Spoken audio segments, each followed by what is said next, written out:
when we focus on Brazil against Switzerland, then, I mean, that was pretty routine in the end. Vinicius had a goal disallowed. Richarlison came close at the back post. Switzerland were just kind of just playing not to get beat, right? And just trying to hang on for a draw, Nick. So this Brazil team, I mean, did they just kind of show that they're the real deal? And even if they weren't at their very, very best and missing Neymar, they can still get the job done with minimum fuss. Yeah, there's again, I hate to just keep drawing in the Premier League here, but it's our background. That was a very, is Man City going to score here, or is this going to be a 0-0 draw?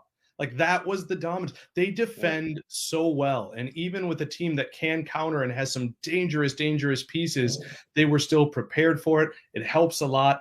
I think having Alisson at the back for Brazil shows us just that he makes every team he's on better.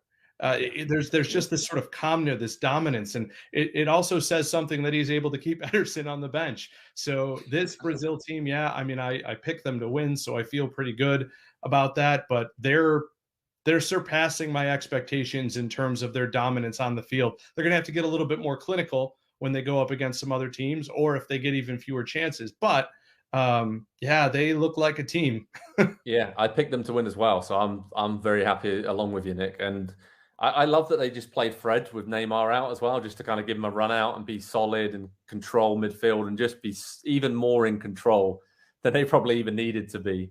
And they can do that in different ways. And it's almost like a tester for the knockout round game, right, Andy? It's almost like they were planning ahead that they're going to use this system and slightly different personnel at some point. So, yeah, Brazil, very, very impressive. I mean, I know you didn't pick them to win it, but you kind of regret that now a little bit. Well, a little bit, but I didn't love the performance in the second game. The midfield, there was a massive disconnect between the midfield and Richarlison up top, and even the wingers as well. You know, by bringing Fred in and pushing Lucas Paquetá further up the field, there was a giant hole in the middle of the field where passes and dribbles from Neymar typically make things work for Brazil, and all the attention is on him. It opens up for everybody else. So they do need him back, I think, if they want to win this tournament. Obviously, they have all the talent to potentially do it without him, but I think with him, they are clearly the favorites. They do. And Andy, the thing that I saw that was so encouraging to me is you saw they hadn't scored at halftime and they made a sub to bring on Rodrigo. They hadn't scored in the 60th minute, and then it was Guimaraes, and he can move the ball. He can be not a shuttler, but closer to a Neymar type.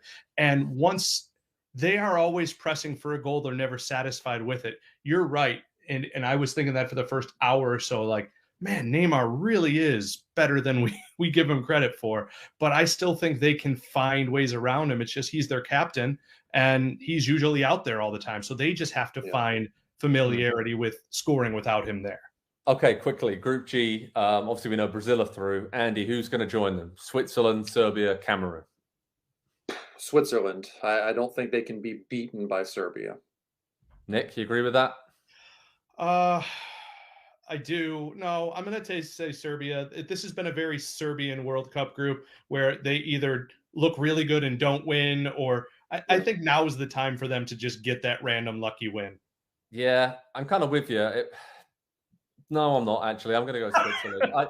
I just think Serbia defensively really concerned me today. They just seem very top-heavy. They're great going forward. Mitrovic, Tadic, Milinkovic-Savic. But the other way, so many question marks. In Switzerland, they're going to be solid defensively. They're not going to create much, but I just got the feeling they're going to get the better of Serbia and they'll go through. So head over to Pro Soccer Talk on NBCSports.com ahead of the Group G and H finales. We have you covered how to watch information, preview, team news, everything you need, all those permutations. There's a lot going on, but we do know two things. Portugal and Brazil are in the last 16, and deservedly so based on their showing so far.